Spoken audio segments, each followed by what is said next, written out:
Project Flamingo is performing one of the largest Mandela Day surgical initiatives yet. So together with public healthcare partners across South Africa, it aims to provide at least 55 women with potentially life-saving breast cancer surgery during its annual Mandela Day surgical initiative. So Project Flamingo's founder, Dr. Liana Roodt, joins us live now.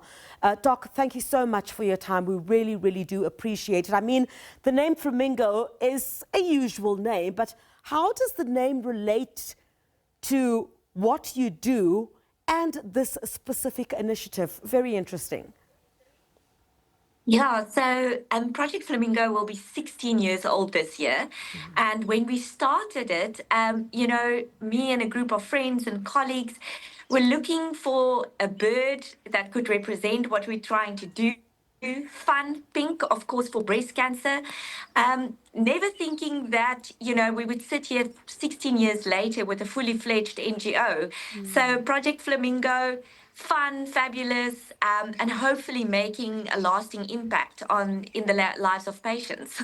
And I mean, Doctor, you're talking about 55 women that are to benefit, from the potentially life-saving breast cancer surgery during, the annual Mandela Day surgical initiative. How has it grown over the years? And, is this only directed at women?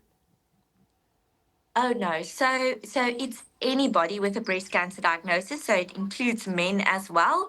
Although we know that women far outnumbers men in breast cancer diagnoses. So just to give you an idea, for our first Mandela Day list, we started out with 5 patients at a single hospital. And it's always been our dream to eventually get to a point where we can perform 67 surgeries in one day. That is a huge dream. It's a huge undertaking. And I think this year, 16 years later, we finally the closest that we've ever been. Hopefully doing between 55 and 60 operations today across 8 hospitals. We're incredibly proud. Yeah, and I mean, who comes to you, for help and, the process of, breast cancer surgery? Are there people who just otherwise couldn't get help elsewhere?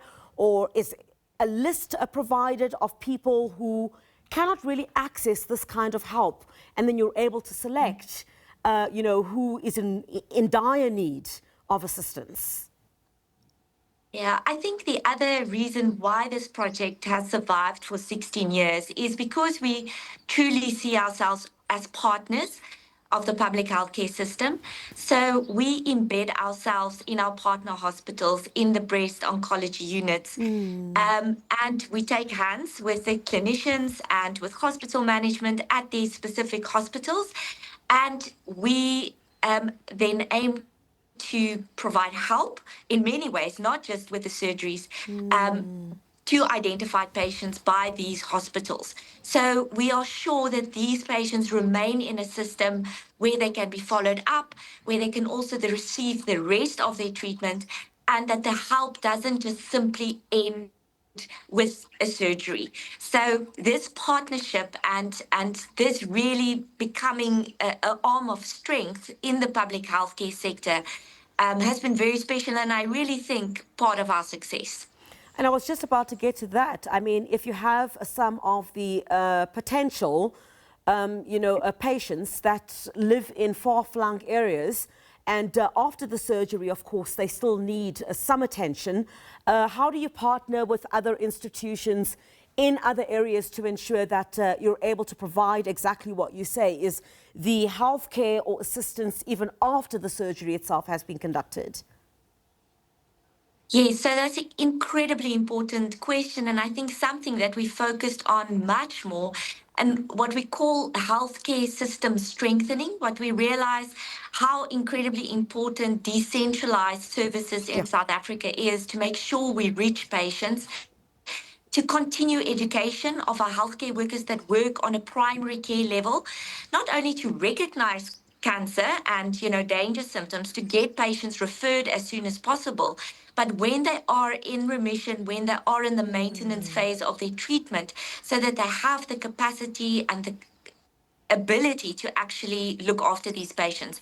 So education and healthcare system strengthening has become a major, major pillar of investment for us as an NGO. And I mean, Doctor, I think, it's never too much to remind the viewer of how important it is to check if you feel there may be some kind of anomaly. If you think you might have, breast cancer, early detection, of course, is very, very important. So talk to us a bit about that and the importance of detecting early. Yes, so I think so many women and men are afraid. So fear keeps people away from healthcare services. And breast cancer in particular is one of those cancers that you can pick up yourself by regular self-examination. So important from an education point of view, not let fear keep you away from seeking healthcare. And then, of course, and this is where the advocacy part comes in, education and awareness means nothing if we cannot access healthcare. So this is why organizations like Project Flamingo becomes pivotal, is ensuring that when there's a problem, people can actually access the care that they deserve and need. Doctor, thank you so much. A great pleasure speaking to you here on the show. Thank you very much indeed. That was Dr. Liana Roodt from Project Flamingo, and of course talking to us about the surgeries that they will be conducting as part of Nelson Mandela Day initiative. It's done annually, as she's speaking to us, life-saving surgeries that help many, many people, including those in far-flung areas who might not otherwise get access to this kind of assistance.